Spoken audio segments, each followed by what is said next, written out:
but you will own nothing and be happy means, let me translate this for you. They custody, if you think Trump works for, they give you the universal basic income so that you are happy.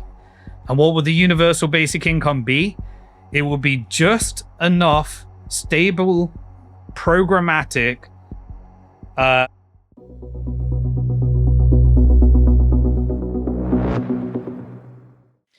they're trying to do it with Bitcoin. You know, we got strategy, we got Bitcoin treasury companies, we got centralizing as much Bitcoin as possible. There was one I saw dropped yesterday. BlackRock launched iShares Bitcoin Premium Income ETF, BITA, looking at 15 to 25% annualized returns, which, man, it really feels like they're turning up the dial on the carrot to try and get you to part with your Bitcoin. Like, that seems, no offense, straight out of like Celsius or BlockFi. Like, we're going to give you 25% annual return. Get the fuck out of here. This is like, this. What are your thoughts on that? Sorry, I just wanted to get that in there.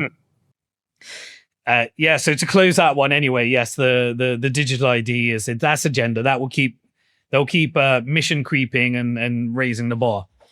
Yeah, on the Bitcoin side, they definitely don't want you to own Bitcoin. That's been my long-term thesis. Strategy is a vehicle for centralizing as much Bitcoin as possible. We've now got MSTR, which still has a Bitcoin premium, but the Bitcoin per share is constantly being diluted. So then they launched the corporate, the preference share, you know, convertible equity. That pulled in the FIC into the convertible debt. Once that, you know, debt instrument, we then got the next phase, which is the digital credit. Yeah. And digital credit, which is a preference share that has a dividend that can be ended if you don't want to sell the Bitcoin, do want to sell the Bitcoin. As it goes away from its $100, you increase the yield, decrease the yield. I mean, he's created the most amazing arbitrage vehicle for FIC. And so what does FIC do? It launches the ETF, and now BlackRock launches the ETF Bitcoin Income. And so now they can create the covered calls, the derivative complex, receive income. And whenever Jane Street wants to manufacture a short-term crash in the price of Bitcoin, then you wrap Jack Mallers and Bitcoin-backed loans and Bitcoin conferences through David Bailey and Bitcoin hedge funds, or Strike and Bitcoin-backed loans and the Cantor Fitzgerald via 21 Capital. You know, you wrap as many of the ecosystem that you can reverse merger into a Bitcoin treasury company. So then you can push narrative.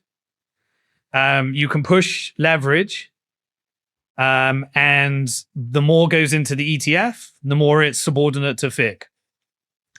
And so they have completely cornered the short-term price of Bitcoin to manipulate it. But their goal is to get your Bitcoin in custody. You know, you resist by holding it in self-custody and not leveraging it up. But that whole complex has been built, and it will get bigger and bigger and bigger. You know, and we're getting all these weird narratives now around the different types of Bitcoiners, or the different types. We got digital collateral, digital credit, digital money, digital, like, you know, all of these narrative creations in order to hide people from the obfuscation of self-custody Bitcoin into FIC. And yeah, you know, that will keep going. The financial engineering will keep going. Nothing stops that train. So you just need to recognize the game and understand how to have a strategy around it. And the strategy is they've got the short-term price. If they want to margin call you, if they want to engineer a short-term crash, then you just do these little tricks. We saw it. Michael Saylor says, I'm selling 32 Bitcoin, sells it at $77,000. The price crashes.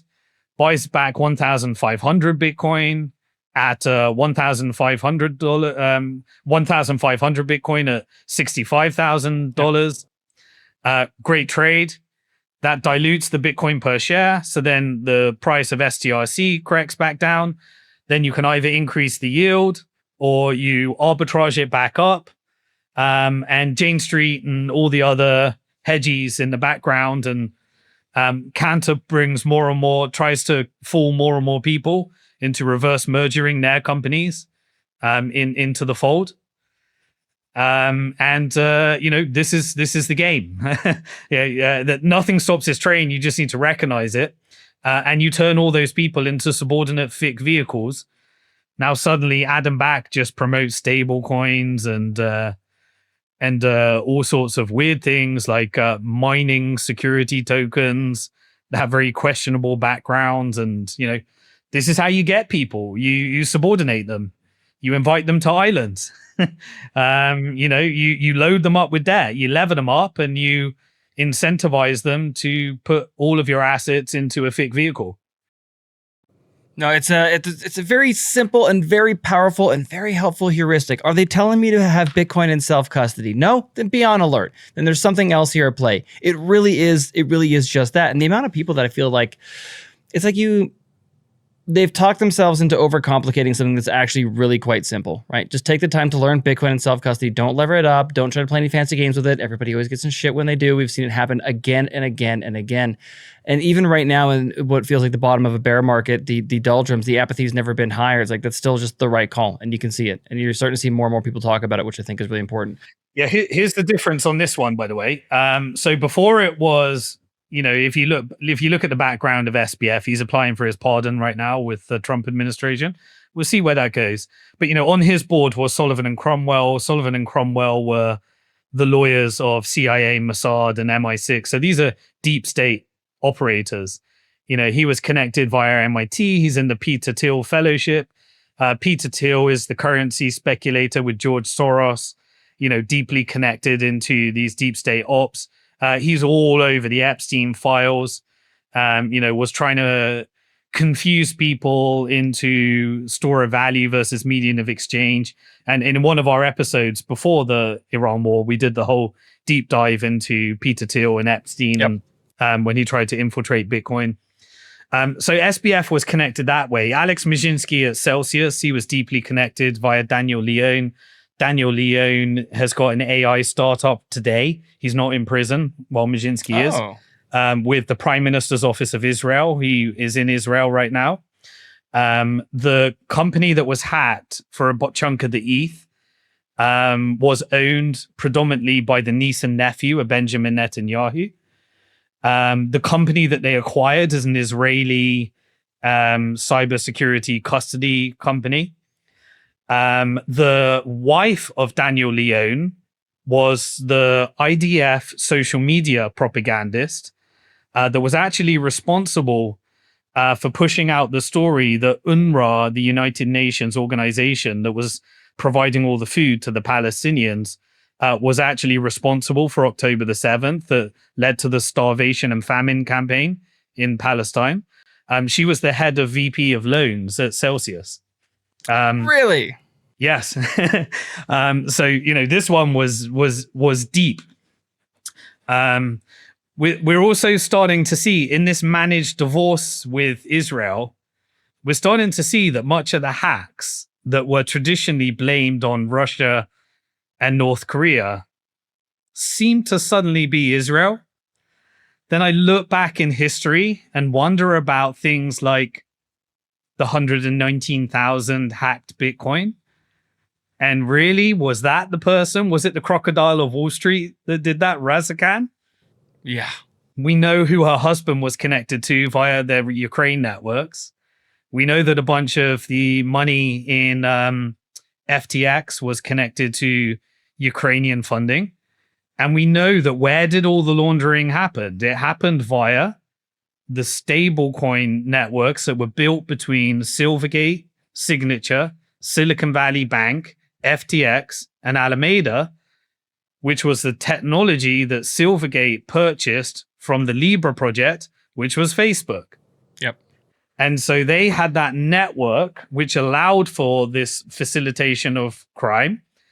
And when we look back at it, who was it that rug pulled Silicon Valley Bank? It was when Peter Thiel came on Spaces and said, take your money out of Silicon Valley Bank. As a result of inflation is transitory after the Russia-Ukraine war.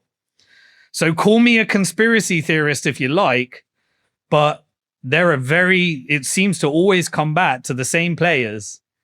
And remember, that was the time that Peter Thiel was saying, I've sold all my Bitcoin and no one should be buying Bitcoin. Deeply integrated and connected into these infiltration networks. And so again, you can sit back and you can watch and what is that? That's the precursor. So when you took out Silicon Valley Bank, you then had the FTX bankruptcy, you then had the Celsius bankruptcy, you then had Voyager, you had Genesis, you had Gemini, you had all of those, the Barry Silbert network. Barry Silbert seemed to get away with everything. Alan Silbert, the brother of Barry Silbert that created INX, the security token exchange, a radical Zionist that I argued with many times. INX deeply connected to Israeli, ties in terms of, their founders and their team. So look back at these hacks. And I remember because I was deeply involved in the Bitfinex one and the Celsius one.